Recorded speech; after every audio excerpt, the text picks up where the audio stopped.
एक बार ओम का उच्चारण करेंगे। इनहेल,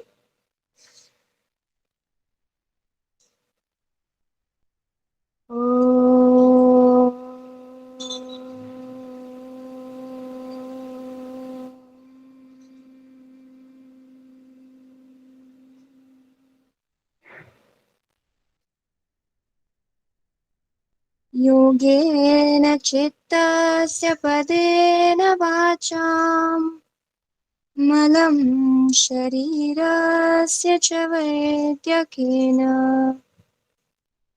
योपाकरोत्तं प्रवरं मुनीनां पतञ्जलिं प्राञ्जलिरानतोऽस्मि। गुरुर्ब्रह्मा गुरुर्विष्णु गुरुर्देवो महेश्वरा गुरुः साक्षात् परब्रह्म तस्मै श्री गुरवे नमः। धीरे से अपने दोनों हथेलियों को एक दूसरे में रब करेंगे। दोनों हाथ आंखों पर लगाएंगे। धीरे से आंखों को खोलेंगे। जी, हरिओम सभी को। धन्यवाद सोनिया जी।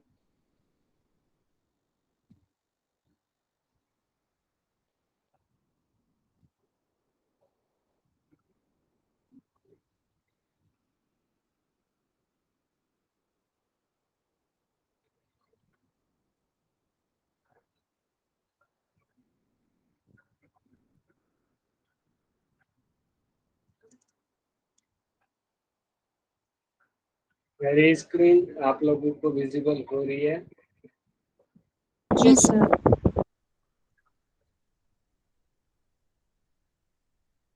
अभी तक लास्ट कक्षा में हम टाइप्स ऑफ रिसर्च को डिटेल में पढ़ रहे हैं और उसके बाद वही टाइप्स ऑफ रिसर्च ही हमने सबसे पहले द बेसिस ऑफ आउटकम के आधार पर देखा था और फिर उसके बाद द बेसिस ऑफ ऑब्जेक्टिव के आधार पे हम रिसर्च के टाइप्स देख चुके हैं। आज जो टाइप्स होने वाले हैं on the basis of logic, तर्क के आधार पे हम रिसर्च के टाइप्स को देखेंगे। उससे पहले जो अभी तक पढ़ चुके हैं उसका थोड़ा ओवरव्यू लेंगे।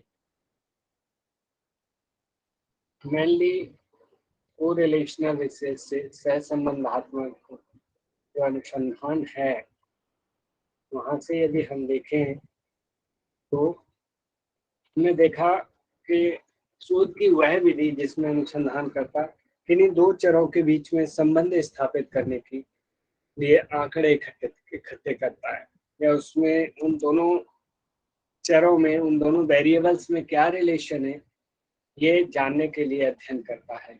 इसमें होता क्या है, इसमें स्वतंत्र एवं आश्रित चरों के मध्य संबंध जानने का प्रयास किया जाता है। जैसे कि कपालभाति और हाई बीपी, हम देखा कि दोनों में एक धनात्मक कोरिलेशन है यानी पॉजिटिव कोरिलेशन है। इसी तरीके से अनुलोम और विलोम हाई तथा हाई बीपी को देखा जाए तो इसमें ऋणात्मक कोरिलेशन यानी कि नेगेटिव कोरिलेशन पाया जाता है। और इसी तरीके से स्टडी और उसके रिजल्ट में यदि कोरिलेशन चेक किया जाए तो पॉजिटिव यानी कि स्टडी अध्ययन करना बढ़ाया जाए, यदि मेहनत ज़्यादा की जाए तो रिजल्ट भी अच्छा आएगा और मार्क भी अच्छे प्राप्त होंगे। इसी तरीके से ये धनुरासन और ओबेसिटी के बीच में नेगेटिव कोरिलेशन है कि यदि धनुरासन ज़्यादा किया जाए तो ओबेसिटी उतनी ही कम होती जाएगी। ऐसे ही रैन एंड फील्ड, यदि बाढ़ को छोड़ करके, ये बाढ़ के समय के लिए ये एग्जाम्पल उचित नहीं है, बाकी नॉर्मल डेज में यदि वर्षा अच्छी होती है तो फसल भी अच्छी होती है, तो इनमें पॉजिटिव कोरिलेशन पाया जाता है। हमने इसके सहसंबंध गुणांक को जानने की कोशिश की। यदि का मान +1 होता है तो +1 मान होने पे दोनों चरों के मध्य पॉजिटिव कोरिलेशन होता है और -1 होने पे इसके बीच जो है नेगेटिव कोरिलेशन पाया जाता है। कोरिलेशन के कुछ मेथड थे जो कि मुख्य मेनली दो टाइप के होते हैं, क्वालिटी ओरिएंटेड मेथड और रिजल्ट ओरिएंटेड मेथड कोरिलेशन, जिसमें कि क्वालिटी वाले में लीनियर कोरिलेशन और कर्व कोरिलेशन दो टाइप हैं, और जो रिजल्ट ओरिएंटेड है उसमें पॉजिटिव कोरिलेशन, नेगेटिव कोरिलेशन और नल कोरिलेशन पाया जाता है। लीनियर कोरिलेशन का मतलब है सीधी एक रेखा, एक सीधी रेखा में यदि एक कोई चर बढ़ रहा है तो उसी दर से कोई चर बढ़े या घटे, यानी कि एक सीधी रेखा में ये इंडिकेट हो तो सरल रेखा के द्वारा इसे व्यक्त किया जाता है। जैसे यहाँ पे हाइट है बच्चों की और ये एज है, तो 20 ईयर्स में जैसे जैसे एज बढ़ती जा रही है बच्चों की, हाइट भी उसी तरीके से बढ़ती जा रही है। 20 ईयर्स के बाद फिर ये चीज फॉलो नहीं हो पाती। इसी तरीके से वर्षा और महीनों का ग्राफ देखे तो जो कर्व कोरिलेशन है उसे चेक किया जाए तो क्या होता है कि जैसे जनवरी में कम वर्षा हुई, फरवरी में थोड़ी सी उससे बढ़ी, मार्च में और उससे ठीक वर्षा हुई, फिर डाउन आया ये अप्रैल मई में वर्षा हुई नहीं, फिर जून में थोड़ी बहुत होकर के जुलाई में चढ़ा, और फिर इसी तरीके से अगस्त सितंबर तक वर्षा का ग्राफ चलता रहा। आपने देखा कि वर्षा पहले नीचे थी, फिर ऊपर चढ़ी, फिर ऊपर चढ़ने के बाद फिर डाउन हुई, यानी अलग अलग महीनों में किस तरीके से ये वो आगे पीछे हो रही है। एक तो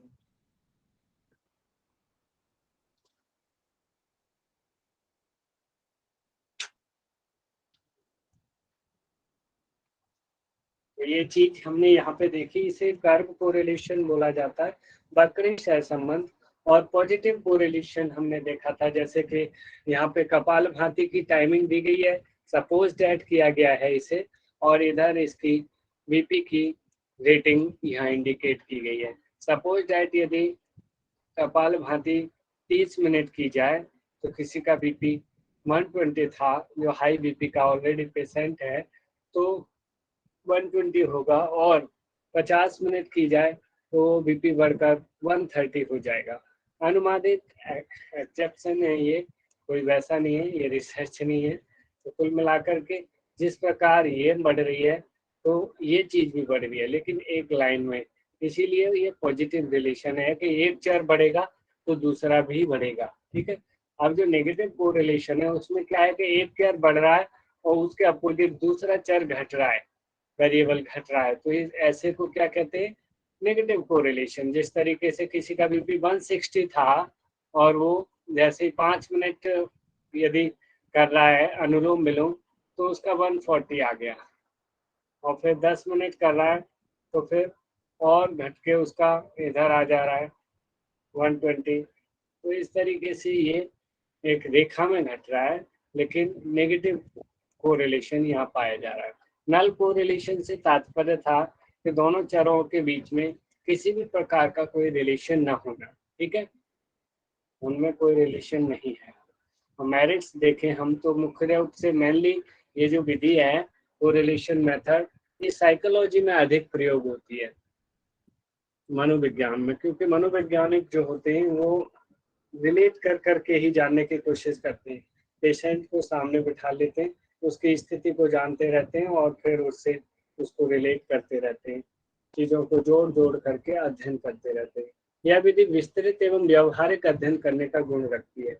हाँ, लंबा इसमें अध्ययन होगा और प्रैक्टिकल अध्ययन भी इसमें किया जा सकता है कोरिलेशन में। ठीक है, तो कोरिलेशन मेथड जो है से भविष्यवाणी की जा सकती है। वो हमने ऊपर देखा था जिस तरीके से कैसे भविष्यवाणी की जा रही है, हम अनुमान लगा ले रहे हैं कि इतनी मिनट करने पर अनुलोम विलोम बीपी इतना आया, तो और बढ़ाएंगे जैसे ही हम तो फटाक से बढ़ा करके बता देंगे कि अगला रिजल्ट यहाँ तक आएगा या ये हो सकता है। ठीक है, तो इस तरीके से ये भविष्यवाणी भी की जा सकती है। और साइकोलॉजी में, मनोविज्ञान में जो प्रयोग होने वाली जो विधियां हैं, ये सारे जो अध्ययन के दौरान जिन विधियों से आप डेटा कलेक्ट करोगे या जिन विधियों का प्रयोग करोगे वो मेनली ऑब्जर्वेशन मेथड, जिसमें निरीक्षण विधि, या अवलोकन विधि जिसे कहें। दूसरा एक्सपेरिमेंटल मेथड, प्रयोगात्मक विधि को प्रयोग किया जाएगा। और कोरिलेशन मेथड, सहसंबंधात्मक विधि। क्वेश्चनियर, प्रश्नवाचक प्रश्नात्मक विधि है। और इंटरव्यू अर्थात साक्षात्कार विधि का प्रयोग किया जाता है। इसके बाद हमने मेनली व्याख्यात्मक अनुसंधान, एक्सप्लेनेटरी रिसर्च को भी देख लिया था। इसका तात्पर्य है कि ये किस टाइप की क्वेश्चंस के बारे में किया जाता है, जैसे क्यों हुआ, कैसे हुआ, इसके बारे में जानने के लिए या इसको एक्सप्लेन करने के लिए।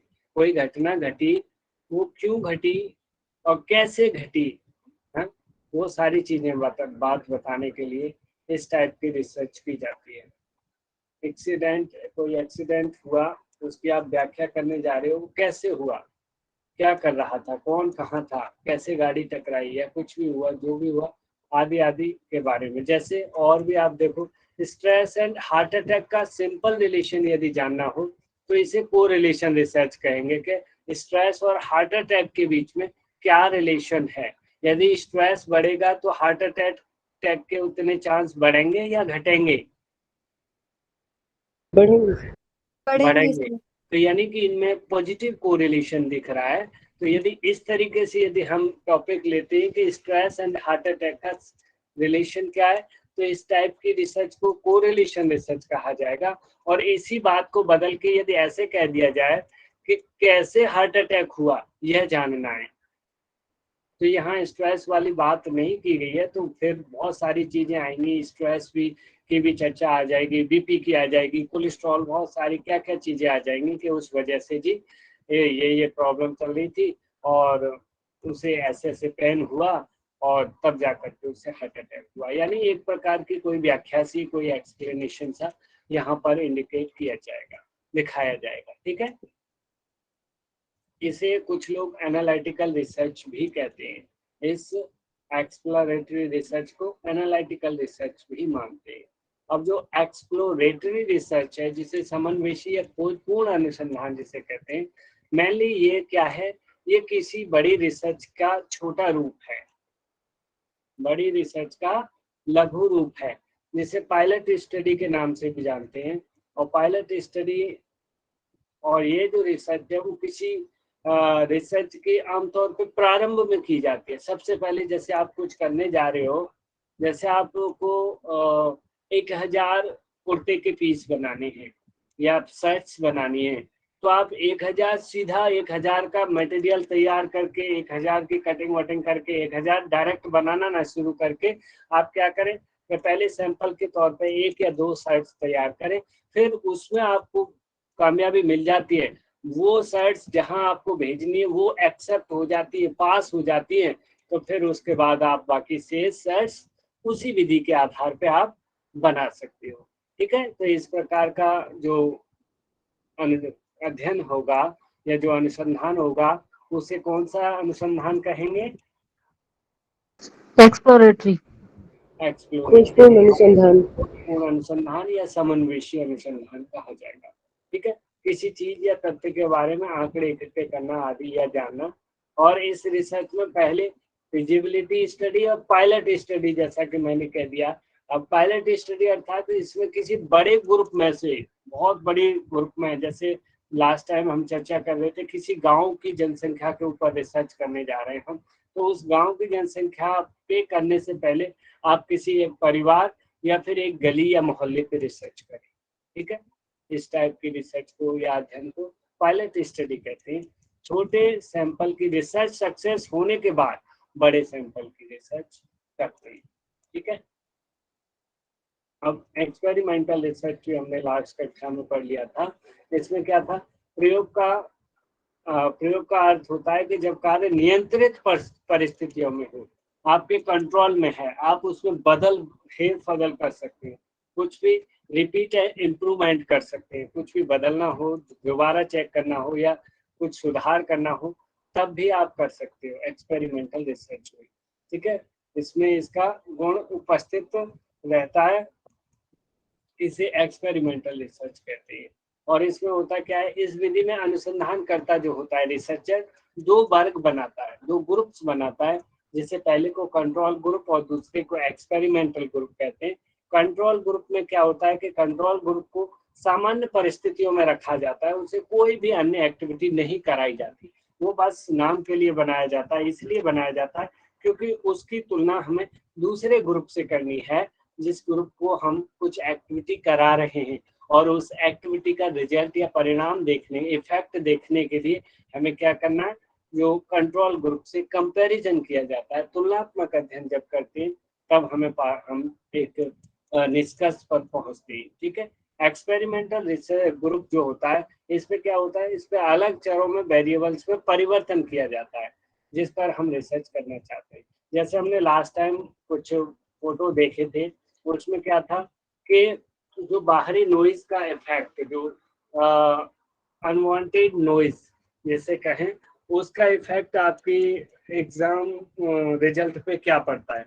तो हमने 50-50 बच्चों के दो सेक्शन बनाए, जिसमें 50 बच्चे वहां रखे जहां कोई नॉइज नहीं था, वो बड़ी एकाग्रता के साथ अपना एग्जाम दे रहे थे, और 50 बच्चों को ऐसी जगह रखा गया कि जहां वो बच्चे सेम मानसिकता वाले थे, सेम ज्ञान था उनका, अच्छा ज्ञान भी था, सब कुछ था, लेकिन वहाँ बाहरी आवाजें इतनी कराई गई कि बैंड बज रहा था और बाहरी आवाजें हो रही थी, जिसकी वजह से वो पूरी तरह फोकस करने में कहीं ना कहीं वो अक्षम थे। तो अब उन दोनों के रिजल्ट, उन्होंने एग्जाम फेस किया और फिर उसके बाद उन दोनों के रिजल्ट को तुलनात्मक अध्ययन किया गया। तो क्या पाया जाएगा कि फिर हमें पता लगा जिन बच्चों के साथ डिस्टरबेंस उत्पन्न हो रही थी, उनका रिजल्ट उनकी अपेक्षा अच्छा नहीं आया, जिनको एक शांत वातावरण में रखा गया था। ठीक है, इसी तरीके से सूर्य नमस्कार वगैरह का एग्जाम्पल है यहाँ कि किसी एक ही क्लास के बच्चों को, एक ही एज ग्रुप के हैं और एक ही कैटेगरी से, लगभग एक ही प्रकार के वर्ग से आ रहे हैं वो ज्यादातर, उनको सूर्य नमस्कार कराया जा रहा है। एक ही क्लास के बच्चों को दो सेक्शंस में बांटा, 50 बच्चे या 25 बच्चों को कुछ नहीं कराया, 25 बच्चों को लगातार सूर्य नमस्कार कराया एक निर्धारित समय तक। फिर उनके मानसिक वृद्धि और बल वृद्धि में अध्ययन, तुलनात्मक अध्ययन किया गया। तो इस प्रकार के अध्ययन को हम एक्सपेरिमेंट रिसर्च के अंतर्गत रखते हैं। एक्सपेरिमेंटल रिसर्च कारण और प्रभाव, कॉज एंड इफेक्ट संबंध को उजागर करता है कि क्या कारण और इफेक्ट रहा। ठीक है, धूम्रपान की वजह से फेफड़ों का कैंसर होता है, तो किसकी वजह से होता है, धूम्रपान की वजह से। होता क्या है, इसका परिणाम क्या निकल के आता है, धूम्रपान का कैंसर। ठीक है, तो ये जो है इस टाइप की रिसर्च, एक्सपेरिमेंटल और रिफ्लेक्सिबिलिटी शब्द का प्रयोग कॉज एंड इफेक्ट, कारण और प्रभाव के बीच में सर्कुलर रिलेशनशिप को दर्शाने के लिए किया जाता है। जैसे सर्कुलर रिलेशनशिप क्या कहें, जैसे गरीबी का मुख्य कारण बेरोजगारी है तथा बेरोजगारी का मुख्य कारण गरीबी है। ठीक है, एक दूसरे का एक सर्कुलर, एक चक्र सा बन रहा है यहाँ पे कि वो उसका कारण है और अगला उसका कारण है। ठीक है, तो यहाँ पर मेरिट्स ऑफ एक्सपेरिमेंटल रिसर्च के गुणों को हमने देखा कि it is a scientific method, it have more reliability, इसकी विश्वसनीयता ज्यादा होती है इस रिसर्च की, ये रिसर्च ज्यादा रिलायबल होती है। आपको बता दूं, एक्सपेरिमेंटल रिसर्च, इसमें पुनरावृत्ति का गुण होता है। क्यों होता है, क्योंकि इसे कोई भी दोबारा रिपीट कर सकता है, चेक कर सकता है, जो विधि आपने अपनाई थी सेम उन्हीं स्टेप्स को फॉलो करके वही परिणाम, वही रिजल्ट या उसी निष्कर्ष को पाता है, तो वो कभी भी चेक कर सकता है, कह सकता है कि हाँ आपकी रिसर्च रिलायबल है। इसमें वैधता, वैलिडिटी का भी गुण पाया जाता है। भाई जो चीज रिलायबल होगी वो वैलिड भी होगी। ठीक है, इसमें अलग अलग परिस्थितियों में अध्ययन किया जा सकता है, बिल्कुल कर सकते हैं, अलग अलग परिस्थितियां होंगी। अब यहाँ से आगे लास्ट कक्षा में हमने इतना पढ़ चुके थे। आज जो तर्क के आधार पर अनुसंधान का वर्गीकरण, classification of research on the basis of logic, तो मुझे लगता है ये ज्यादातर सबको पता होगा। इंडक्टिव मेथड और डिडक्टिव मेथड हमारी टीचिंग एप्टीट्यूड में भी आती है और रिसर्च में भी आ रहे हैं, तो ये बहुत ज़रूरी है समझना, और इसका कंसेप्ट समझना, क्लियर होना आप सभी को अति आवश्यक है। इससे रिसर्च में और टीचिंग एप्टीट्यूड, ये टॉपिक, ये रिसर्च जो है या ये टॉपिक जो है, दोनों यूनिट्स में आपके काम करने वाला है। तो आप बड़े ही गंभीरता से इसे समझिए। और मैं जानता हूँ कि यहाँ तक किस किस को क्या क्या पता है, क्या है इंडक्टिव मेथड और क्या है डिडक्टिव। आप कोई एक लोग बताइए, किसी को कुछ पता है इसके बारे में? सर इंडक्टिव मेथड होता है ना, वो कम से ज्यादा की ओर जाता है और विशेष से सामान्य की ओर जाता है और ज्ञात से अज्ञात की ओर और मूर्त से अमूर्त की ओर। हाँ, अब देखते हैं कि ये क्या है, ज्ञात क्या है, अज्ञात क्या है, मूर्त क्या है, अमूर्त क्या है। आपने अच्छा बताया। अब देखिए, वैसे ट्रिक इसे याद रखने के लिए ये ट्रिक है, देखिए inductive. Inductive it means I, ये स्टार्ट होता है आई से और आई का मतलब होता है इंक्रीजिंग ऑर्डर, यानी बढ़ते हुए क्रम में। आप इसका नाम से ही आप इससे रिलेट करिए। इंडक्टिव इट मीन्स आई से स्टार्ट, आई इंडक्टिव, और inductive it means increasing order, यानी बढ़ते हुए क्रम में। बढ़ते हुए क्रम में अर्थात लो, लो था, लो टू हाई बढ़ रहा है, नीचे से ऊपर की तरफ गया है, ठीक है। अब स्पेसिफिक टू जनरल, स्पेसिफिक होता है किसी व्यक्तिगत, किसी एक से जुड़ा हुआ, और फिर जनरल मतलब पब्लिक तक जा रहा है, एक से अनेक की ओर जा रहा है, एक से अनेक की ओर। बॉटम टू टॉप, नीचे से यानी तल से हेड की तरफ, सिर की तरफ जा रहा है। बॉटम टू टॉप जो विधि जाएगी वो कौन सी होगी? इंडक्टिव मेथड या इंडक्टिव ये रिसर्च के अंतर्गत आएगा। इंक्रीजिंग ऑर्डर, ये क्लियर है। इसी का जस्ट अपोजिट ये डिडक्टिव मेथड है, और डिडक्टिव में डी डिडक्टिव, डी डिडक्टिव और डी डिक्रीजिंग ऑर्डर। ये इंक्रीजिंग का उल्टा क्या होता है? डिक्रीजिंग। तो इंक्रीजिंग ऑर्डर और ये हो गया डिक्रीजिंग ऑर्डर। जैसे लो टू हाई था तो यहाँ हाई टू लो हो गया, उल्टा हो जा रहा है इसका। यहाँ स्पेसिफिक टू जनरल था तो यहाँ जनरल टू स्पेसिफिक हो जा रहा है, और यहाँ बॉटम टू टॉप था तो यहाँ टॉप टू बॉटम हो जा रहा है, ठीक है। ये चीज आपको क्लियर है, ये ट्रिक आपको याद रहेगी। इससे आप इन चीजों के आधार पे अपने एग्जाम्पल्स, अपनी रूल्स बता सकते हो। क्वेश्चन आता है तो आप छांट सकते हो, इसमें बहुत सारे पॉइंट्स दिए होते हैं, वो फाइंड आउट करके आपको लिखने होते हैं कि ये आपके इंडक्टिव के अंतर्गत आते हैं और ये डिडक्टिव के अंतर्गत आते हैं, जो भी पूछा जाता है। बाकी इस टॉपिक से जुड़ा एक या दो प्रश्न जरूर आता है, एक प्रश्न मोस्टली, ठीक है। अब इसे और विस्तार से समझें कि इंडक्टिव में क्या होता है। इंडक्टिव में हम खुद अपने अनुभव से, इंडक्टिव का मतलब होता है आगमनात्मक, हिंदी में क्या बोलते हैं इसे? आगमन विधि।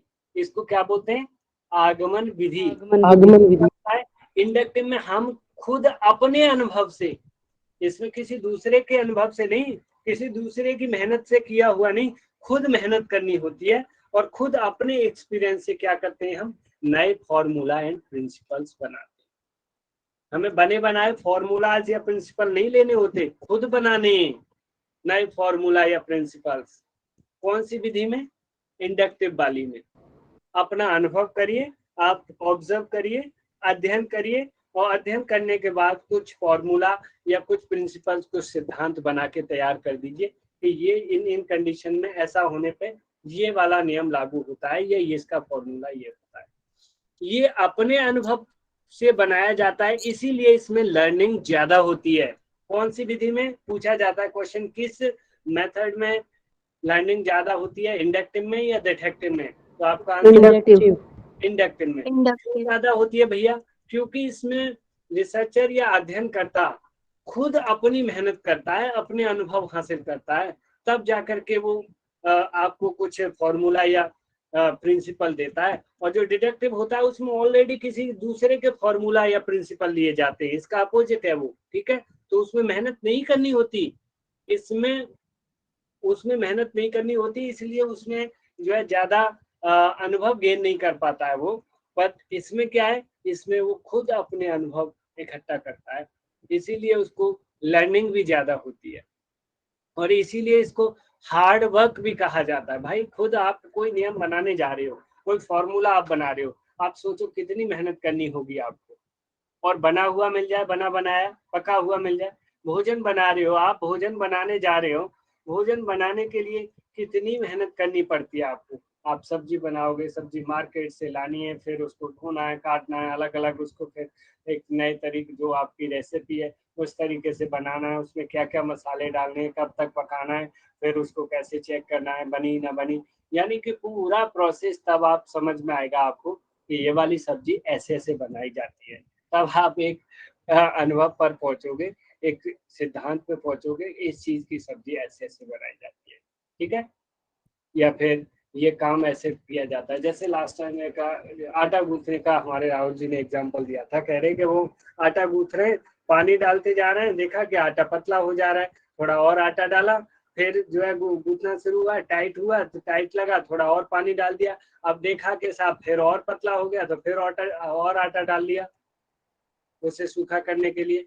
अब फिर देखा कि फिर टाइट रह रहा है तो फिर थोड़ा सा और पानी उसमें इंसर्ट करा दिया, अब पानी डाला तो फिर थोड़ा फिर बढ़ गया, कम डाला, तो देखा कि लगते लगते आटा इतना सारा लग गया कि अब इतना सारा आटा खाए कौन। तो इससे एक अनुभव हुआ हमें कि पानी किस मात्रा में कितना कैसे लगाना है आटे में, ठीक है।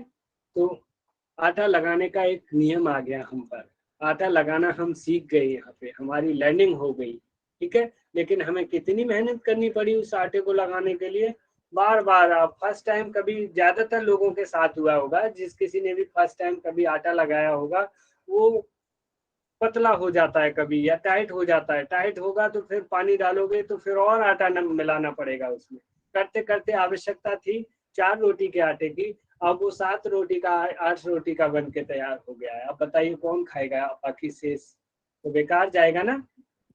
तो इससे हमें ज्ञान हो जाता है, जानकारी हो जाती है, एक अपने अनुभव के आधार पर कि हमने सीख लिया कि कितने आटे में कितना पानी मिलाना है, क्या मात्रा रहनी चाहिए, ये हम जान जाते हैं अपने अनुभव के आधार पर, ठीक है। इसीलिए इसमें टाइम कंज्यूमिंग भी है भैया, टाइम भी बहुत लगा था। जैसे जो आटा लगा रहे थे, आटा लगाना सीख रहे थे भैया, समय कम था, थोड़ा आटा लगाना था, लगाते लगाते आधी परात आटा बन गया, और समय भी ज्यादा लगा, बार बार आटा कभी पानी डालते डालते इतना सारा हो गया। तो इसीलिए ये टाइम कंज्यूमिंग भी है ये विधि। कौन सी विधि? इंडक्टिव मेथड में समय इंडक्टिव मेथड। ज्यादा लगता है, और उसके साथ साथ बेस्ड ऑन एक्चुअल ऑब्जर्वेशन पे डिपेंड है, ये आधारित है कि आप खुद ऑब्जर्व करोगे, किसी के दूसरे के अनुभव से नहीं। वहां आटा लगाना आप सीख रहे थे, मैं सीख रहा था, तो मैंने खुद ऑब्जर्व किया कि भैया इतना आटे में इतना पानी ही देना है, ठीक है। या फिर जो खेत बुआई जो कर रहा है, वो खुद जब खेत बोएगा तब उसे पता लगेगा कि बीज कैसे डाला जाता है, कैसे फेंका जाता है। उसने कैसे बीज डाला कि कहीं कहीं तो इतना घना होकर के, कंजेस्टेड होकर के फसल हो गई, कहीं कहीं खाली खाली जगह पड़ी है, तो उसको उससे समझ में आया कि बीज किस तरीके से डालेगा, उसको अनुभव हुआ, उसको समय लगा, लेकिन मेहनत से उसने ज्ञान हासिल किया, ठीक है। तो इस टाइप से ये जो है इंडक्टिव के अंतर्गत आता है। इसमें क्या होता है, इसमें डिस्कवरी हो सकती है, खोज हो सकती है, इसमें भाई खोज होगी, क्योंकि कुछ आप नया जान जाओगे जो नहीं जानते थे कभी, या फिर और लोग भी नहीं जानते थे, कुछ ऐसा भी आप लाके प्रकट कर सकते हो, क्योंकि आपका ज्ञान बढ़ा हुआ है, आपकी उत्सुकता बढ़ी हुई है, आप लगे हुए हो, अनुभव से, एक्सपीरियंस से लगातार सीखते जा रहे हो। तो यहाँ कुछ नया रिसर्च भी हो सकती है, ठीक है। मूर्त से अमूर्त की ओर, मूर्त से तात्पर्य होता है जो मूर्ति के रूप में है, अर्थात जो सामने आकार रूप में है, उसे निराकार रूप में, जिसका कोई आकार, कोई सेफ ना हो, यानी सेफ से अनसेफ की तरफ आप जो है जा सकते हो, ठीक है। तो इस तरीके से ये यहाँ पे होता है। और उसके साथ साथ एग्जाम्पल टू फॉर्मूला, या इसमें क्या होगा, इंडक्टर में आगमन विधि में क्या होगा कि सबसे पहले उदाहरण होगा आपके सामने, फॉर्मूला आप बाद में बना पाओगे।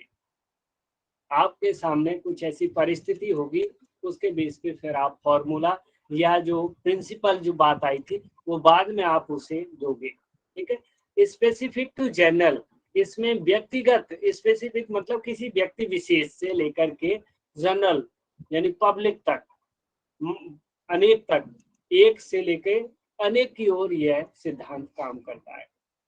नोन टू अननोन यानी जो चीज हम जानते हैं उनके द्वारा अध्ययन कर करके ऐसी जगह पहुंच जाते हैं कि अननोन तक पहुंच जाते हैं हम, जैसे हम जानते नहीं थे वो भी अब हम जान गए, ठीक है, उसकी ओर जा रहे हैं, जानना सीखते जा रहे हैं। बॉटम टू टॉप थोड़ा सा जानते थे, थोड़े थोड़े बढ़ बढ़ के वही ज्ञान, वही हार्ड वर्क करते करते, उसी में लर्निंग करते करते हम टॉप लेवल तक पहुंच गए किसी चीज को सीखने के लिए। जैसे कि कोई छोटा रसोईया जिसे कहें जो रसोई में काम करता है, जो पाकशाला में काम करता है, वो पहले छोटी चीजें थोड़ा थोड़ा सीखेगा, फिर पहले चाय बनाना सीखी, फिर उसने धीमे धीमे अगली चीज सीखी, मैगी बनाना, फिर बर्गर बनाना, और क्या क्या सीख सीख के आज वो सारी डिश बना सकता है, सारी डिशेस बना सकता है, ठीक है। तो ये क्या है, बॉटम टू टॉप की तरफ चला गया है। आपको ये समझ में आया है इंडक्टिव मेथड? सर जी सर। इंडक्टिव मेथड में क्या होता है, यस इसमें हमें बना बनाया फॉर्मूला मिल जाता है। इसमें क्या होता है, इसमें हमें ज्यादा मेहनत की आवश्यकता नहीं होती, कुछ ज्यादा अपने एक्सपीरियंस इकट्ठे करने की आवश्यकता नहीं है। बना हुआ किसी दूसरे भाई जी ने, हमारी नोरा मैम ने कुछ फॉर्मूला दे दिया, बस हमने उसी को उठाया। जैसे कि अभी मैं ये कह लूं कि जो आपके सामने ये जो नोट्स चल रहा है जी, बना बनाया मैंने सीधा राहुल जी का नाम, देखो राहुल आर्या नाम पड़ा है, उन्हीं का नोट्स उठाया, बस आपको सामने प्रेजेंट कर दिया, है नहीं। तो ये क्या है, ये डिडक्टिव मेथड है। इससे क्या होता है, ये फॉर्मूला मिल जाता है, उससे आगे की प्रॉब्लम सॉल्व करते हैं। जैसे जितने भी मैथमेटिक्स के फॉर्मूला हैं, इतने पाइथागोरस प्रमेय आदि है, a+b का होल स्क्वायर आदि, ये सारे फॉर्मूलाज हैं, ये इनमें हमें कुछ मेहनत नहीं करनी पड़ती, इन्हें अप्लाई करते हैं, खटाक से हमारा सवाल सॉल्व हो जाता है। तो ये बना बनाया तैयार है।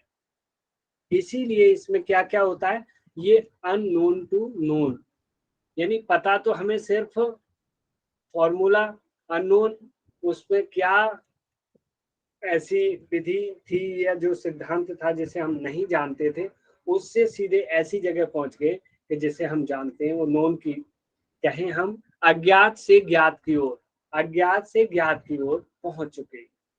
इसमें जाते हैं डिडक्टिव मेथड में, अमूर्त से मूर्त की ओर, अर्थात जो आकार रूप में नहीं है वो आकार रूप में या चले जाते हैं इस डिडक्टिव मेथड में।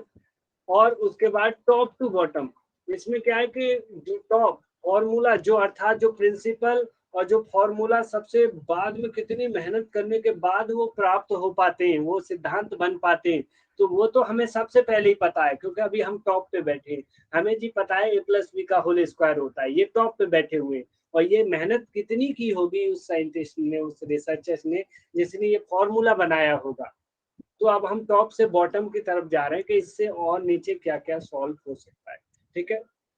रूल टू एग्जाम्पल, ये देखिए रूल, नियम से उदाहरण की ओर, आप देखिए उसे याद रखने के लिए, उदाहरण से नियम की ओर, ये नियम से उदाहरण की ओर, आगमन विधि, निगमन विधि, तो आगमन, उदाहरण, ठीक है, उदाहरण से नियम, नियम की ओर, न निगमन विधि, न नियम से एग्जाम्पल की ओर, उदाहरण की ओर, ठीक है। तो आप न से नियम, आ से उदाहरण याद करिए, जिससे कि आपको ये चीज पूछी जाएंगे, ये पॉइंट्स आएंगे, उसमें आपको ये सारे कलेक्ट कर करके रखने हैं कि ये वाले इस मेथड के हैं, ठीक है। अब जनरल टू स्पेसिफिक, इसमें क्या है, पूरी पब्लिक के बीच वो चीज है, अब उसे किसी व्यक्ति विशेष पे लेके आ रहे हैं। इसमें क्या होता है, इसमें लर्निंग कम होती है। भाई आप ही बताओ कितना सीख लेंगे हम, किसी ने फॉर्मूला बना के दे दिया है हमें, किसी ने कोई प्रिंसिपल दे दिया है, अब वो कैसे बना, कितनी मेहनत से बना, इसमें हमें कुछ नहीं पता। हम लर्निंग कम इसलिए होगी, हमें तो सीधा अपना सवाल सॉल्व करना था, वो फॉर्मूला अप्लाई किया, खटाक से सवाल सॉल्व हो गया।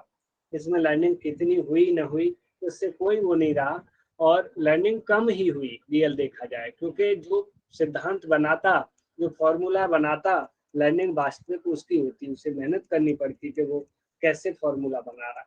अब जब लर्निंग कम हो रही है तो स्वाभाविक है कि इसमें टाइम भी कम लगता है। आप ही बताइए, आपको कोई ऐसे ही एक सवाल दे दिया जाए और आपको फॉर्मूला ना दिया जाए तो आपको कितना समय लगेगा? क्या आप उसे बिना फॉर्मूला के उस सवाल को कितने समय में सॉल्व कर पाओगे? या कोई ट्रिक या फॉर्मूला दे दिया जाए तो उसी सवाल को कितनी जल्दी सॉल्व कर दोगे आप? रीजनिंग मैथमेटिक्स की जो एग्जाम के लिए जो कॉम्पिटिटिव तैयारी कराते हैं वो लोग क्या करते हैं, ऐसी ऐसी शॉर्ट ट्रिक लेके आते हैं आपके पास कि खटाक से चुटकियों में, सेकंड्स में खटाक से आप बड़े से बड़े सवाल का आंसर दे देती हो। तो ये सब क्या है, इसमें टाइम कम इसीलिए लगता है, लेकिन कम लर्निंग होती है। उन ट्रिक से आप पूरा नहीं सीख पाएंगे। जो विधि से करके जाएगा, जो व्यक्ति उसे एक सिंपल मेथड से उसको सॉल्व करेगा और जो ट्रिक से सॉल्व करेगा, उन दोनों में के ज्ञान में, उन दोनों की लर्निंग में अंतर होगा कि नहीं, आप बताइए। होगा सर। यस जी सर। सर। बिल्कुल। तो इसीलिए इसमें समय कम लगता है। तो पूछा जाए किस मेथड में समय कम लगता है? डिडक्टिव। Deductive method. डिडक्टिव। हाँ, किस मेथड में जनरल से स्पेसिफिक की ओर जाते हैं? डिडक्टिव में। डिडक्टिव। इसी तरीके से पूछे कि किस मेथड में रूल से एग्जाम्पल की तरफ जाया जाता है, रूल से, नियम से उदाहरण को जानने की कोशिश। ठीक है, हाँ। और ये फिर यही विधि क्या होती है, स्मार्ट वर्क कही जाती है। कौन सी विधि, कौन सा मेथड स्मार्ट वर्क कहा जाता है, इंडक्टिव या डिडक्टिव डिडक्टिव? मेथड। डिडक्टिव। क्यों कहा जाता है स्मार्ट वर्क? क्योंकि इसमें देख करके सीख चुके होते हैं। क्योंकि हमें शॉर्ट टाइम होता है, कम समय में कम ज्यादा समय लगता है। क्वेश्चन सॉल्व करने हैं फटाक से। वहां हमें सीखने की आवश्यकता नहीं है, टाइम सेविंग करनी है। आप परीक्षा में बैठे हैं, एक परीक्षा में वो व्यक्ति जो कि एक क्वेश्चन को सॉल्व करने में 1 मिनट ले रहा है और एक वह व्यक्ति जो कि एक क्वेश्चन को मात्र 30 सेकेंड में सॉल्व कर दे रहा है, तो कौन सा व्यक्ति स्मार्ट वर्क कर रहा है? 30 सेकंड वाला। कम समय वाला। 30 सेकेंड वाला, कम समय वाला। और हार्ड वर्क कौन सा व्यक्ति कर रहा है? 1 मिनट वाला। 1 मिनट। अधिक समय लगा रहा है, वो एक एक स्टेप से होके आ रहा है। और ये जो स्मार्ट वर्क वाला क्या है, ट्रिक्स यूज कर रहा है, फॉर्मूलाज यूज कर रहा है और खटाक से वहां पहुंच जा रहा है।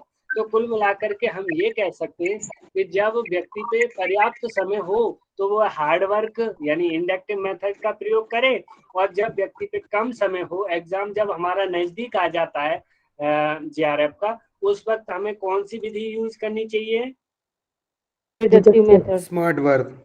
स्मार्ट वर्क वाली डिडक्टिव मेथड। अर्थात जो जो नोट्स जिन लोगों ने बना लिए उन्हें इकट्ठा किया और फटाक से उन्हें रिवाइज किया और जल्दी से जल्दी आंसर करने की कोशिश की, टाइम बचाने की कोशिश की। ठीक है, इसमें क्या होता है, ये सुइटेबल फॉर ऑल टॉपिक्स, ये सभी के लिए सुइटेबल है और mostly used at higher level. ये हायर एजुकेशन के लिए, ज्यादातर हायर लेवल एजुकेशन के लिए ये विधि, कौन सी विधि, डिडक्टिव मेथड यूज की जाती है। ये लोअर लेवल या फिर प्राइमरी लेवल आदि के लिए नहीं है, उसके लिए बच्चों को वैसे सिखाना पड़ता है। ठीक है, और स्पीड एंड इफिशियंसी इसकी अच्छी है। ठीक है, अब आता है कि जैसे एग्जाम्पल देखें हम इंडक्टिव वाले का, ऊपर वाले का, तो इसमें क्या होता है, जैसे हमें कोई नियम बनाना है या कोई प्रिंसिपल या कोई फॉर्मूला तैयार कर रहे हैं, तो हमें अभी कुछ नहीं पता, हम सिर्फ ये करते जा रहे हैं। जैसे 1 में 1 का मल्टीप्लाई किया 1 आया, 2 में 2 का मल्टीप्लाई किया, यहाँ पे जो है ये गलत मिसटाइप हो गया है, 4 आएगा। 3 में 3 का मल्टीप्लाई किया 9 आया। 4 में 4 का मल्टीप्लाई किया 16 आया। 5 में 5 का मल्टीप्लाई, हम नॉर्मली क्या कर रहे हैं, जो शब्द है, जो लेटर, वो डिजिट है, जो अंक है, उसको उसी से मल्टीप्लाई कर रहे हैं, फिर ऐसे ही बनाते जा रहे हैं, क्या क्या आता जा रहा है। तो हमने देखा कि अच्छे से इसे ऑब्जर्व किया, तो क्या ऑब्जर्व किया हमने, ये ऑब्जर्व किया कि ऑड नंबर का स्क्वायर ऑड आ रहा है और इवन नंबर का स्क्वायर इवन आ रहा है। तो ये एक सिद्धांत तैयार हो गया, ये एक नियम बन गया कि हर एक ऑड नंबर का स्क्वायर ऑड होगा और इवन नंबर का स्क्वायर क्या होगा? वन। इवन। आप समझ पा रहे हो इस चीज को? जी सर। तो इस तरीके से एग्जाम्पल से नियम की तरफ इसमें ऐसे जाते हैं। ठीक है, इसी तरीके से जो डिडक्टिव का है, डिडक्टिव में क्या है, डायरेक्ट फॉर्मूला आपके पास दे दिया आपको जी, a प्लस बी का whole square is equal to A square plus B square plus 2ab दे दिया। अब आपको दे दिया क्वेश्चन दे दिया 2x प्लस 4y का होल स्क्वायर। आपने फटाक से ये जो है फॉर्मूला लगाया 3x plus 3x square plus 4y square plus 2xy 4y आदि लगा करके खटाक से ये रिजल्ट निकाल के रख दिया। इसमें क्या हुआ, इसमें फॉर्मूला था इसीलिए इजीली निकल गया, आराम से इसको सॉल्व कर दिया आपने। तो इसमें क्या था, फॉर्मूला पहले से ही था, आपने रिजल्ट निकाल दिया। ठीक है, अभी ये हमने वैसे देखा। अब इन दोनों के बीच में मेनली डिफरेंट की बात करते हैं, different between deductive method and inductive method. ठीक है, अब ये है इंडक्टिव और ये है डिडक्टिव। आप देखिए इंडक्टिव कहता है नोन टू अननोन की तरफ, जो चीज पता है उससे लापता या ना पता वाली चीज पे जा रहे हैं, यानी ज्ञात जो है उससे अज्ञात नहीं वो प्राप्त करने की कोशिश कर रहे हैं।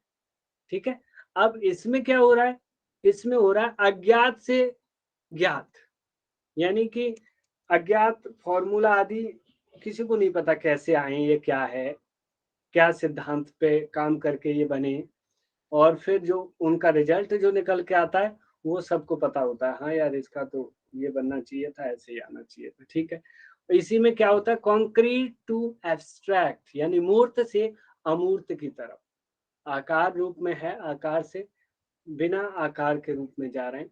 और इसमें क्या हो रहा है, इसमें इसी का जस्ट अपोजिट, इसमें मूर्त से अमूर्त था तो इसमें अमूर्त से मूर्त है, एब्स्ट्रैक्ट सर कॉन्क्रीट। हाँ एक्सक्यूज मी सर, हाँ जी, सर ये मूर्त और अमूर्त को आप थोड़ा अच्छे से डिफाइन कर दीजिए। देखिए एक्चुअली होता क्या है, आकार, आकार देना, किसी चीज को सेफ देना, सेफ, कोई चीज सेफ के रूप में है, समझ रहे हो, आकृति, जी मूर्त अर्थात आकृति, और अमूर्त अर्थात जिसकी आकृति ना हो।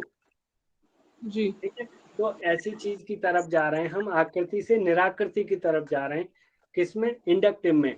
और इसमें क्या होता है, इसमें अमूर्त, जो आकृति नहीं है उससे फिर आकृति की ओर जा रहे हैं, ये है इसका मतलब, सेफ और ओके अनसेफ। सर। अब बॉटम टू टॉप, ये जो इंडक्टिव है वो है बॉटम टू टॉप, नीचे से ऊपर की तरफ बढ़ रहे हैं सीखने के दृष्टिकोण से, यानी कि नीचे से ऊपर की तरफ दृष्टिकोण होता है इसमें। इसमें टॉप टू बॉटम, ऊपर से नीचे की तरफ दृष्टिकोण आता है डिडक्टिव में, यानी ये एक दूसरे के अपोजिट ऑपोजिट हैं। इसमें क्या होता है, एग्जाम्पल से नियम की तरफ जाते हैं, आगमन आ उदाहरण, और उदाहरण से नियम की तरफ। और डिडक्टिव अर्थात निगमन, निगमन न नियम, नियम से उदाहरण की तरफ। इसमें उदाहरण से नियम की तरफ, पहले आप एग्जाम्पल होगा आपके पास, एग्जाम्पल से फिर आप नियम बनाओगे। इसमें क्या होगा, नियम होगा, अर्थात फॉर्मूला आदि क्या है, ये नियम ही है, इनसे फिर आप एग्जाम्पल तक पहुंचोगे। ठीक है, इसी तरीके से जो ये है स्पेसिफिक टू जनरल, एक से अनेक की ओर। इंडक्टिव में क्या है, किसी एक व्यक्ति को ज्ञान था या एक व्यक्ति का अध्ययन कर रहे थे, उसे करते करते अब अनेकों का करने लग गए। अब इसमें सेम इसी का अपोजिट था, अनेक से एक की ओर, इसमें बहुत सारे का कर रहे थे, अब बहुत सारे का करते करते आप एक पे आ गए। इसमें मोर लर्निंग होगी, किसमें मोर लर्निंग होगी, इंडक्टिव में, इंडक्टिव। और इंडक्टिव में लेस लेस लर्निंग, लर्निंग। क्योंकि इसमें तो भैया कहते हैं ना बना बनाया मिला हुआ है, सीधा पका पकाया मिला हुआ है, तैयार एकदम, यहाँ खुद पकाना पड़ रहा है। ये हिस्ट्री, साइंस, सोशल साइंस, जीवनिया आदि इसके उदाहरण हैं। और इसके उदाहरण कौन कौन से, mathematics, logical reasoning, accounts, banking, competitive examples, preparation आदि, ये जो है इसके उदाहरण है, क्योंकि इसमें मुख्य रूप से ये नियम फॉर्मूलाज यूज होते हैं, है नहीं। अब जी सर। इसमें क्या होता है, इसमें अधिकतर ये स्कूल लेवल पर लागू होता है। कौन सा? इंडक्टिव वाला। तो वहीं पे जो डिडक्टिव वाला है वो हायर लेवल एजुकेशन पे, हायर एजुकेशन वाले वो कम फॉर्मूला बनाने पे काम करते हैं, वो सीधा बने बनाए पे को ज्यादा प्रयोग करते हैं, स्मार्ट वर्क पे ज्यादा रहते हैं। ये ज्यादा मेहनत लगती है इसमें, और ज्यादा मेहनत लगने की वजह से टाइम भी ज्यादा लगता है, और इसमें कम मेहनत लगती है तो कम समय भी सेव होता है, इसमें समय भी कम लगता है। भाई खुद ही आप बना रहे हो खाना, खुद बनाना और बना बनाया खाना, आपका खुद बना के खाना और बना बनाया खाना, दोनों में बहुत बड़ा अंतर है ना। जी सर। जी सर। इसमें क्या होता है, इसमें मस्तिष्क का विकास अधिक होता है। भाई होगा ही, क्योंकि आप इतने सारे स्टेप्स से गुजरोगे, इतनी सारी चीजें सीखते जाओगे, तब जाकर के आप किसी एक नियम पर पहुंचोगे। इसमें तो नियम पहले से ही किसी ने बना के दे रखा है, उसमें क्या विकास होगा, दूसरे का बना हुआ है पहले से ही। इसमें नई खोजें होने की संभावना अधिक होती है, कुछ नया रिसर्च होने की चांसेस ज्यादा रहते हैं, क्योंकि निरंतर रिसर्चर या अध्ययनकर्ता अपने आप अध्ययन कर रहा है। अब क्या उसको खोज हो जाए वो आगे जाके पता लगता है, और इसमें नई खोज होने की संभावना कम होती है। इसमें क्या नई खोज होगी, ऑलरेडी जो फॉर्मूला था उसको लगा के उसने बस अपना आंसर निकाला, छोड़ दिया बस। अब जो इंडक्टिव है, आगमन विधि है, उसमें बच्चा खुद से सीखता है, आई थी ना बात, खुद से सीखता है और माइंड एक्टिव रहता है उसका। जैसे हमने आटा लगाना या गूंथना खुद से सीखा कि कितना पानी मिलाना है, कितने आटे में कितना पानी रखना है। नहीं तो अगर हमें ज्ञान जब तक नहीं था, हम पानी मिलाते जा रहे, फिर आटा मिला रहे, कभी पतला हो रहा था, कभी टाइट हुआ आटा, तो करते करते आटे की मात्रा जितनी चाहिए थी हमें, उससे कई गुना ज्यादा हो गई। तो वो उस समय हम नहीं सीख पा रहे थे, लेकिन जब हम धीमे धीमे इसी विधि को फॉलो किया हमने, तो हमने खुद से सीखना शुरू किया। इसमें बच्चा रट्टा मारता है। हम लोग क्या करते हैं, फॉर्मूला कभी बनाना सीखते हैं, a+b का होल स्क्वायर कितने लोगों ने बनाना सीखा, ये बना कैसे, आया कैसे, हमें मिला कैसे है, किसी ने सीखा? सीधा सबने रट्टा मारा जी के a+b का whole square is equal to a² + b² + 2ab होता है। रटा नहीं रटा हमने, मुझे भी रटा हुआ है, इसीलिए इतनी जल्दी बता दिया है। ऐसे ही क्या करते हैं, वो ज्यादातर फॉर्मूलाज को रट लिया जाता है, इसमें माइंड कम एक्टिव होता है इसी वजह से। इसमें क्या होता है, इंडक्टिव में लंबे समय तक चीजें याद रहती हैं। भाई जो खुद करके सीखी हैं, खुद करके सीखो, उसमें स्वाभाविक है भाई, बात चीजें लंबे समय तक याद रहेंगी। अब इसमें क्या है कि इसमें आपने खुद किया नहीं, किया तो किसी दूसरे ने था, बस आपने कुछ समय के लिए उसे प्रयोग किया और बस छोड़ दिया, तो कुछ समय बाद भूल जाते हैं। इसमें जल्दी भूल जाते हैं, और इसमें जो चीज आपने तैयार करी वो लंबे समय तक आपके मस्तिष्क में स्टोर रहेगी। आप लोग समझ पा रहे हो, ये सारी विधियां और ये सारे पॉइंट्स रट लेना अच्छे से। क्योंकि अभी स्मार्ट वर्क करना, ये आपको टीचिंग एप्टीट्यूड में भी काम आएंगे, और इसमें भी। इसमें क्या होता है, स्पीड एंड एफिशिएंसी कम होती है। भाई वो धीमे धीमे चलता है, दक्षता इसीलिए कम होगी उसकी, और इसमें ज्यादा होगी, वो खटाक से सॉल्व कर देगा जल्दी जल्दी, इसमें टाइम कम लग रहा है। इसमें नया ज्ञान मिलता है, मिलेगा ही नया ज्ञान, खुद करते सीखते जा रहा है, नई नई चीजें उसे आ जा रहा है, भैया कब कितना पानी मिलाया, कब आटे में नमक मिलाना है, कब क्या करना है, और क्या क्या डाल के हम टेस्टी बना सकते हैं, तो नई नई जानकारी उसके पास आ जाती है। इसमें नया ज्ञान नहीं होता, उसमें क्या है, सीधी एक रेसिपी बता दी है कि आपको यदि भिंडी की सब्जी बनानी है, क्या क्या डालना है, कब कब कितना डालना है, बस सीधी रेसिपी पढ़ी आपने, उसी को फॉलो करते हुए डाल दिया। ठीक है, इसमें ओरिजिनलिटी प्लस क्रिएटिविटी दोनों होती हैं, इसमें इंडक्टिव में। इसमें नो ओरिजिनलिटी एंड क्रिएटिविटी, इसमें कोई ऐसी ओरिजिनलिटी नहीं होती और क्रिएटिविटी भी नहीं होती। ये हार्ड वर्क होता है इंडक्टिव, इसमें मेहनत करता है अध्ययन करता, और ये स्मार्ट वर्क होता है, ट्रिक वगैरह लगा करके वो खटाक से जान लेता है। ठीक है, तो अभी प्रक्रिया के आधार पर अगला टॉपिक रहेगा, और प्रेरणा मैम, ये जो टॉपिक है वो इंडक्टिव एंड डिडक्टिव वाला आज का टॉपिक है। आज से जुड़े जिस किसी के भी डाउट हो इस चीज को लेकर के, आप पहले अपने डाउट्स क्लियर कर लीजिए। किसी को कुछ पूछना हो, नहीं तो थोड़ी क्वेश्चनिंग रखते हैं।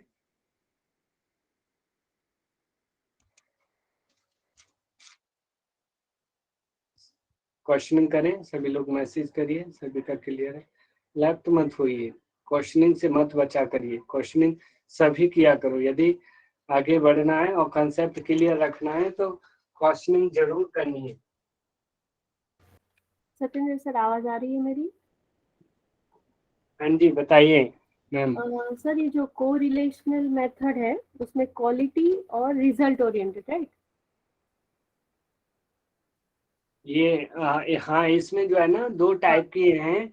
एक हाँ। तो क्वालिटी ओरिएंटेड था, हाँ। जिसमें कि क्वालिटी ओरिएंटेड में मुख्य रूप से जो आया था ये लीनियर वाला और कर्व वाला। लीनियर और जो positive linear correlational and positive correlation, right? उसमें दोनों में तो सेम है ना, मतलब दोनों इंक्रीज ही होते हैं ना वेरिएबल्स, मतलब जैसे कि एज बढ़ती है, हाइट बढ़ती है। दूसरे में हमने देखा कि दूसरा सेम ग्राफ तो दोनों के सेम ही जा रहे हैं, तो समझ में कैसे हाँ, आएगा? वो सेम लीनियर ग्राफ्स ही रहते हैं उसमें। अगर उससे हम क्वालिटी ओरिएंटेड वाले से कंपैरिजन करें उसकी, तो वो लीनियर वाले में ही आएंगे, पॉजिटिव और नेगेटिव वाले। और इवन नल वाले भी उसी में आएगा, क्योंकि उसमें भी एक लाइन के द्वारा ही दिखाया जाता है। तो वो अलग से रिजल्ट ओरिएंटेड है, जिसमें पॉजिटिव, नेगेटिव और नल।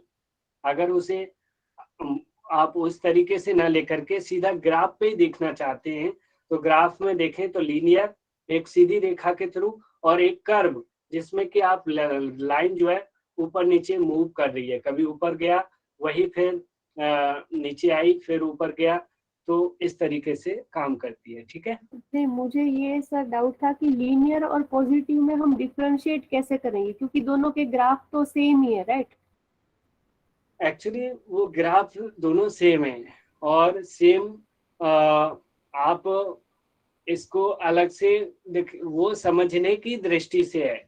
उसे आप पॉजिटिव और नेगेटिव आप वैसे भी बिना ग्राफ के द्वारा भी आप डायरेक्ट रिजल्ट ओरिएंटेड वाले को बता सकते हो, लेकिन आपको ग्राफ ही दे दिया जाए डायरेक्ट, तो आप सीधा लीनियर बताओगे। और लीनियर जब बताओगे उसमें भी आप पॉजिटिव नेगेटिव बता दोगे, क्योंकि आप देखो, चलते हैं थोड़ा सा, देखिए आप पीछे चलिए, और इसमें भी आपको सीधा आपको क्या किया जाए कि सीधा आपको ग्राफ दिखाया जाए, और फिर आपसे पूछा जाए कि ये पॉजिटिव कोरिलेशन है या नेगेटिव, तो आप उस ग्राफ के थ्रू भी बता दोगे कि ये पॉजिटिव है और ये नेगेटिव है। ठीक है, अब जैसे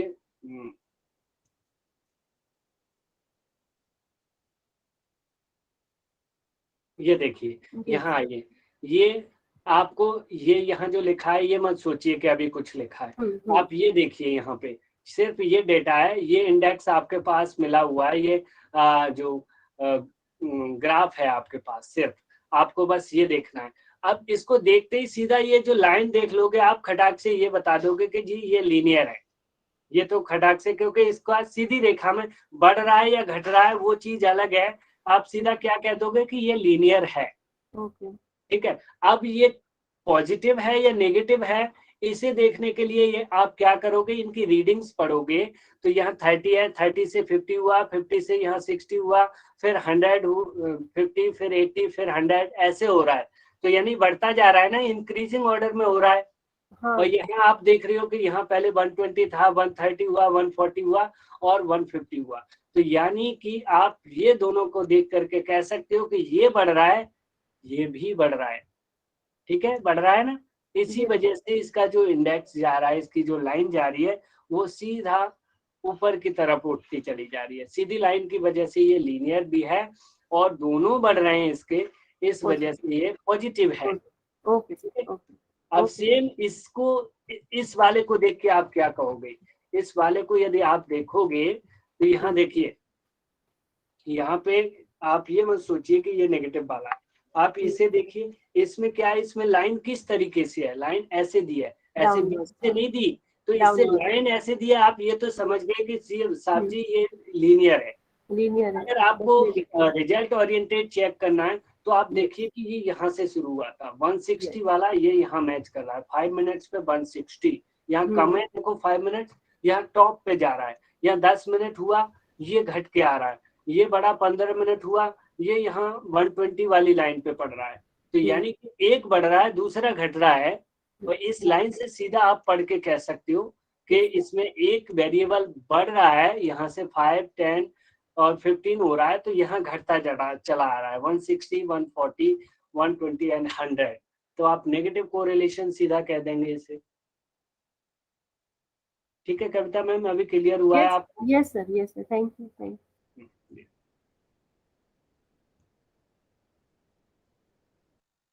समय तो हम अगली कक्षा का ले लेते हैं, तो क्वेश्चनिंग के लिए अब समय, चलिए फिर भी क्वेश्चनिंग करते हैं। निगम मैम का थोड़ा सा समय लेंगे हम, माफी चाहेंगे उनसे, ठीक है।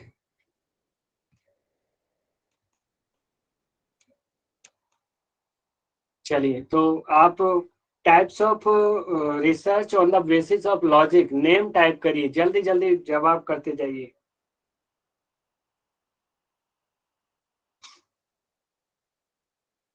Very good.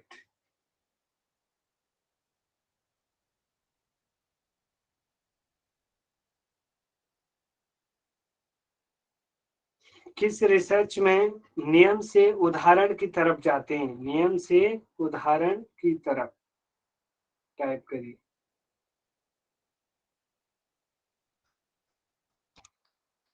और शिवानी त्यागी बताइए माइक खोल के। डिडक्टिव सर, इसमें डिडक्टिव में हम रूल से लेके एग्जाम्पल की ओर जाते हैं। नियम से एग्जाम्पल, वेरी गुड। किस रिसर्च में हार्ड वर्क होता है? बताइए किस मेथड में?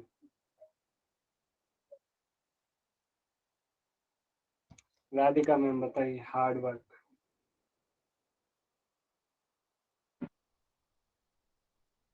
सर इंडक्टिव में जैसे आपने बताया था ना कि हम सीखते सीखते सीखते आटे वाला आपने उदाहरण दिया था सर। अनुभव से सीखते हैं, अनुभव से सीखते हैं, इसलिए उसमें हार्ड वर्क भी करना पड़ता है, बिल्कुल ठीक है। कौन सी विधि हायर एजुकेशन में यूज की जाती है? कौन सा मेथड हायर एजुकेशन के लिए यूज किया जाता है? Very good. इसी के जस्ट अपोजिट अपना कॉमन सेंस यूज करते जाओ। यदि हायर एजुकेशन के लिए डिडक्टिव यूज की जा रही है तो सिंपल है कि प्राइमरी या फिर जो लोअर एजुकेशन है वो उसके लिए आपकी इंडक्टिव यूज होगी, ठीक है। उसके लिए अपना कॉमन सेंस जरूर यूज करते जाना। स्मार्ट वर्क किस मेथड में होता है बताइए?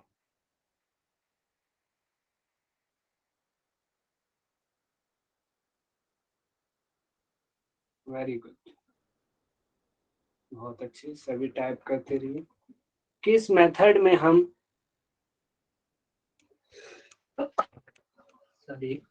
किस मेथड में हम जो है अज्ञात से ज्ञात की ओर जाते हैं? अज्ञात से ज्ञात की ओर जा रहे हैं, बताइए।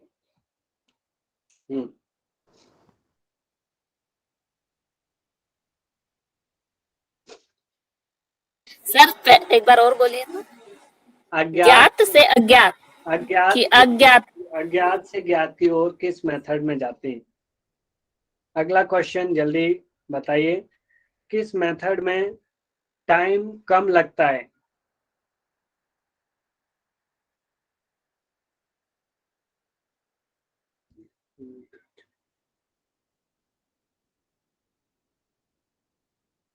स्पेसिफिक टू जर्नल कौन सा मेथड है?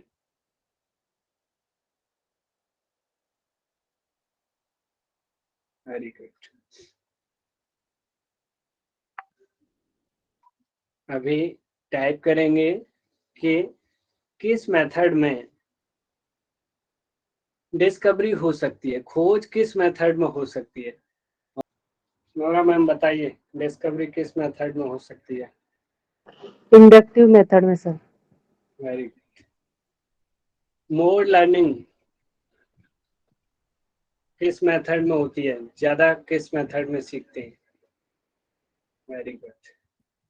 इसी के अपोजिट लेस लर्निंग दूसरे में आ जाएगा, ठीक है। किस मेथड में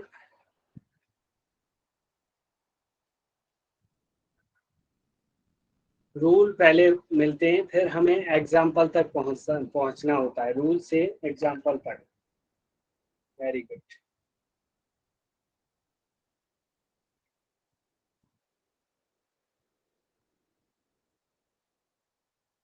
किस मेथड में स्पीड एंड एफिशिएंसी ज्यादा होती है, कौन सी की?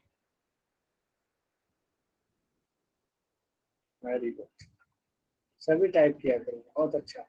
अभी अच्छे से समझ गए हैं इसका मतलब। अभी बताइए, मनोज पाल जी बताएंगे कि आपका एग्जाम बिल्कुल नजदीक है, आप कौन सा मेथड यूज करोगे? सर डिडक्टिव मेथड यूज करेंगे, शॉर्ट ट्रिक उसमें यूज करते हैं ना। स्मार्ट वर्क, बिल्कुल जी। अभी क्वेश्चनिंग इस पे और करनी थी, अगली कक्षा में क्वेश्चनिंग करेंगे। समय ज्यादा हो रहा है, निगम मैम का हम समय ज्यादा नहीं ले रहे। आप लोग बने रहिए इसी कक्षा में। आप लोगों का धन्यवाद।